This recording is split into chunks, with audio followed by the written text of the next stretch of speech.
नमस्कार, मेरा नाम है सौरभ दुबे और आप देख रहे हैं न्यूज सुपर 7 बुलेटिन में। बात करेंगे बनारसी में बाढ़ के तांडव पर। जी हां, मैं आपको बता दूं कि लगातार पिछले दिनों जो हम लोग आपको वीडियो दिखा रहे थे, जिसमें आपको हमने दिखाया कि गंगा नदी खतरे के निशान से ऊपर बह रही है। हम आपको बताते चले कि बनारसी में बाढ़ रौद्र रूप ले चुका है। मैं आपको बता दूं कि इस वक्त हमारी संवाददाता संजीदा मलिक वरुणा क्षेत्र के पक्की बाजार में मौजूद हैं। आइए ग्राउंड जीरो से उनकी क्या कुछ रिपोर्ट है बाढ़ को लेकर।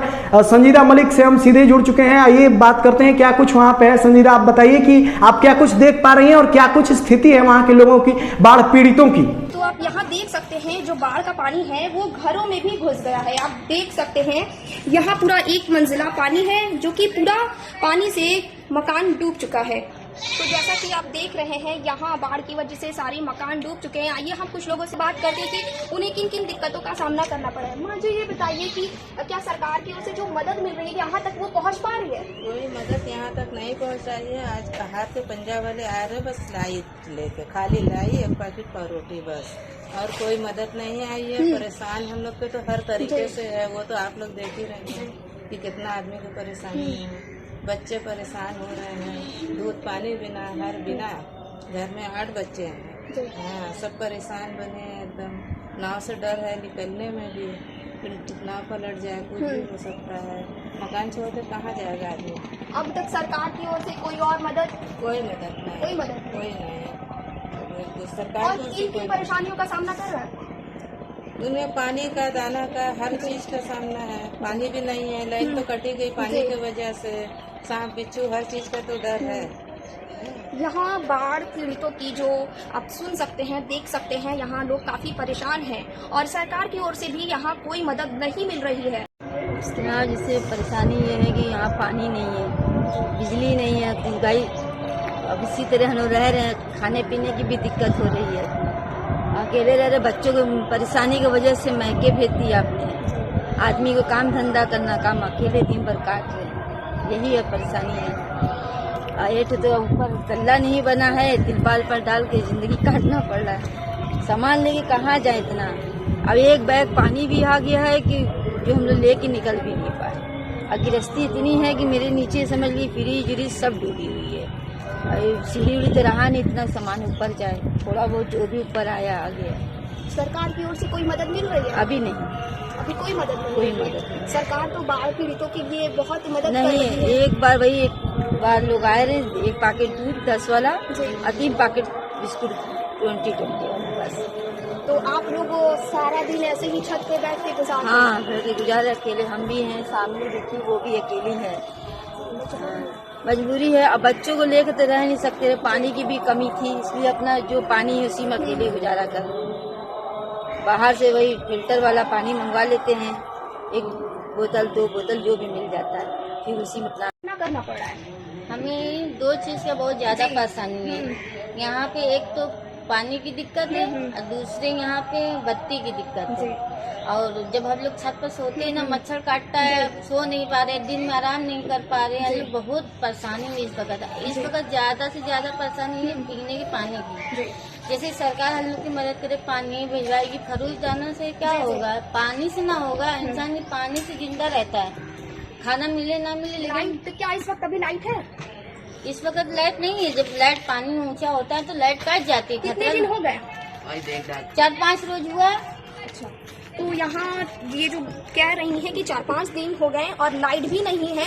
ये जो बाढ़ पीड़ित हैं इनको काफी मुश्किलों का सामना करना पड़ रहा है, चाहे वो पीने का पानी हो या वो लाइट हो।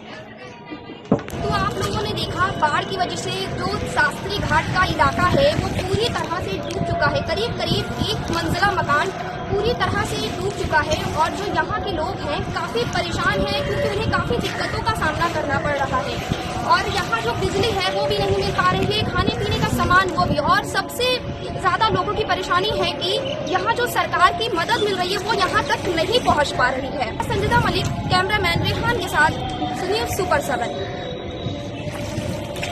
वहीं दूसरी ओर मैं आपको बता दूं कि कल जैसे कि हमने आपको तस्वीरें दिखाई थी कि योगी आदित्यनाथ स्वयं बाढ़ पीड़ितों को राहत सामग्री पहुंचाने के लिए पहुंचे हुए थे। उसी इलाके में आज सपा ने दौरा किया और सीधे तौर पे सपा के नेताओं का यह कहना है कि बीजेपी वाले ढोंग करते हैं, सिर्फ तस्वीरें दिखाते हैं और उन्होंने पूरे मुहिम को, जो कि राहत बांटने की मुहिम थी, उसको प्रभावहीन बताते हुए आज पूरे बाढ़ पीड़ितों को सामग्री बांटने का काम किया है। हमारे संवाददाता काशीनाथ शुक्ला की रिपोर्ट ये देखिए, जहां पर सीधे ग्राउंड जीरो से क्या कुछ कहना है काशीनाथ शुक्ला जी का, आइए हम आपको सुनाते हैं। हम इस वक्त वाराणसी के वरुणा नदी में हैं, जहां पर बाढ़ ग्रस्त इलाकों में समाजवादी पार्टी के स्थानीय नेता और कार्यकर्ता भ्रमण कर रहे हैं और लोगों को चिन्हित करके उनको अनाज मुहैया करा रहे हैं। आप देख सकते हैं कि ये जो नाव है पूरी तरीके से अनाज से भरा पड़ा है। इसमें गेहूं, चावल से लेकर खाने की सारी वस्तुएं हैं और कई कार्यकर्ता हैं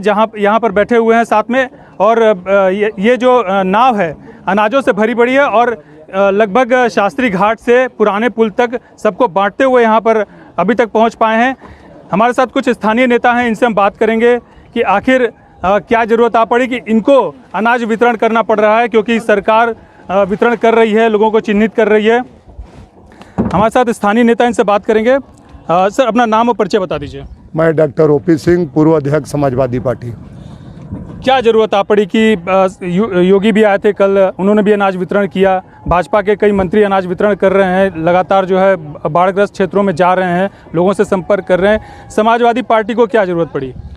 शहर के सांसद हमारे देश के प्रधानमंत्री हैं और उत्तर प्रदेश में भारतीय जनता पार्टी की सरकार है।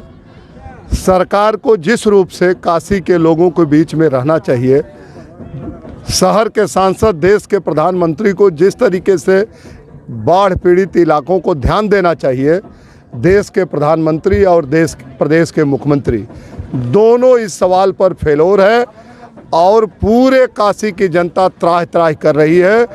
राशन सामग्री बांटने की बात तो सरकार जरूर कर रही है, लेकिन जिस रूप में राशन सामग्री और व्यवस्था होनी चाह रही है, पूरी की पूरी सरकार फेल है।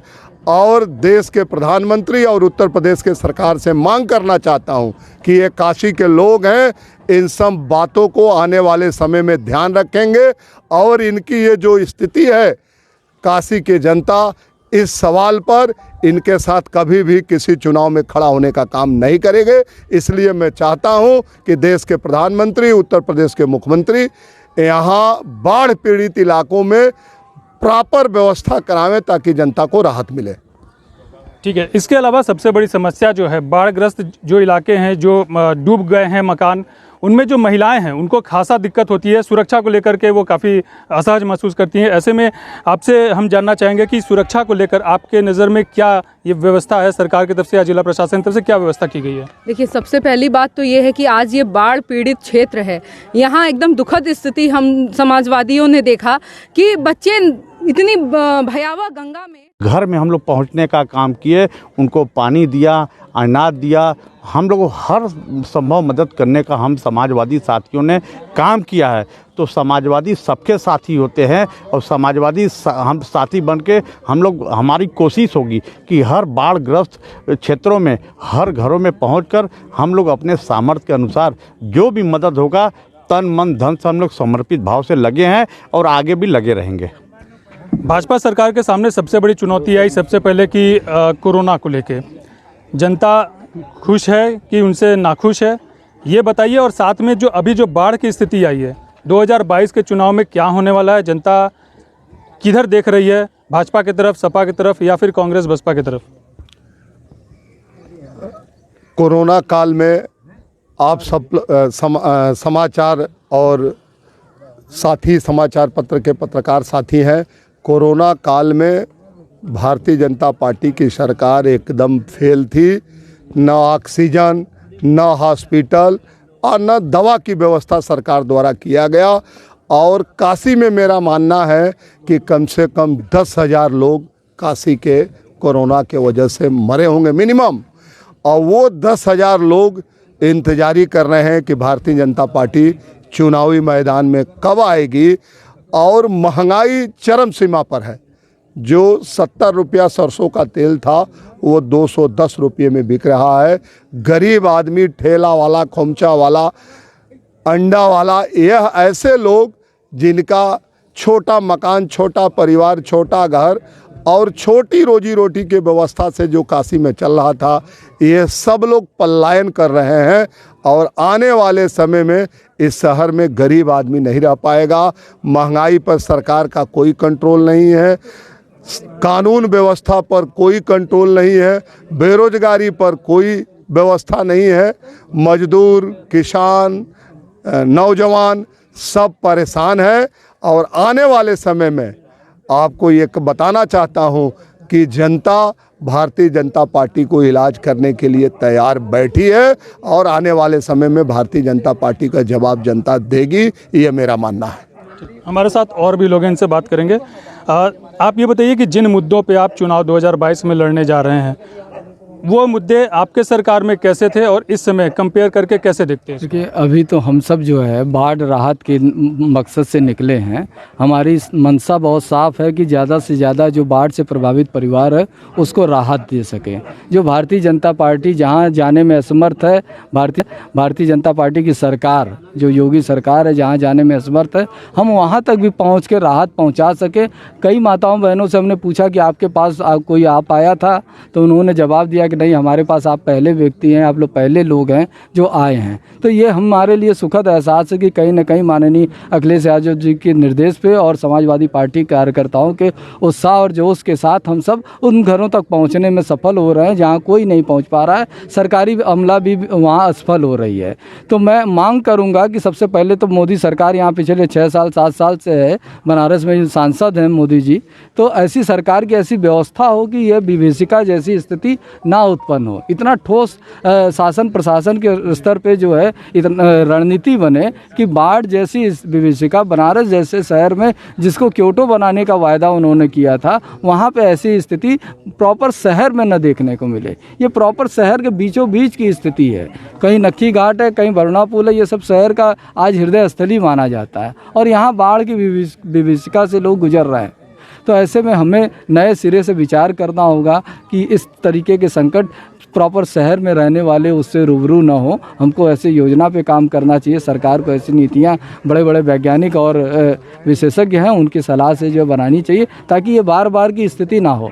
2013-12 में भी कुछ ऐसी स्थिति हुई थी। समाजवादी पार्टी के कार्यकर्ता और कई सामाजिक संगठन के लोग आकर इसी तरीके से राहत पहुँचाए थे और लंबे समय तक बाढ़ की स्थिति बनी रही। तो ऐसे में चुनौती बन जाता है उन परिवारों को जो इस चुनौती से जूझ रहे होते हैं, उनके सामने बड़ा संकट होता है। तो हमारे लिए गर्व का विषय नहीं है, हमारे लिए शर्मिंदगी का विषय। सरकारें चाहे कोई भी हो, लेकिन इस समस्या का समाधान अस्थायी रूप से निकलना चाहिए। हम राहत पहुंचाने के लिए भरसक प्रयास कर रहे हैं, लेकिन इसका समाधान ठोस निकलना चाहिए। ऐसी मंशा समाजवादी पार्टी की भी है, माननीय अखिलेश यादव जी की भी है। तो आगे जहां तक आपने चुनाव का सवाल उठाया है कि आगामी 2022 में सरकार किसकी बनेगी और सरकार के लिए आप क्या कर रहे हैं, तो हम अपने काम के दम पे माननीय अखिलेश यादव जी ने जो संदेश दिया है कि काम करेंगे, काम किया है, काम करेंगे, जनता का सम्मान करेंगे, उसी भावना के साथ हम जो है अपने काम के दम पे जनता के दिल में जगह बनाएंगे और किसी भेदभाव में नहीं, किसी वर्ग विशेष को नहीं, किसी भेदभाव में नहीं, सबके प्रति हमारे मन में जो समाजवादी सोच है, समाजवादी भाव है, उसी के साथ हम सबका सम्मान करेंगे। चाहे महिला हो, स्त्री हो, पुरुष हो या समाज का कोई वर्ग हो, नौजवान हो, किसान हो, मजदूर हो,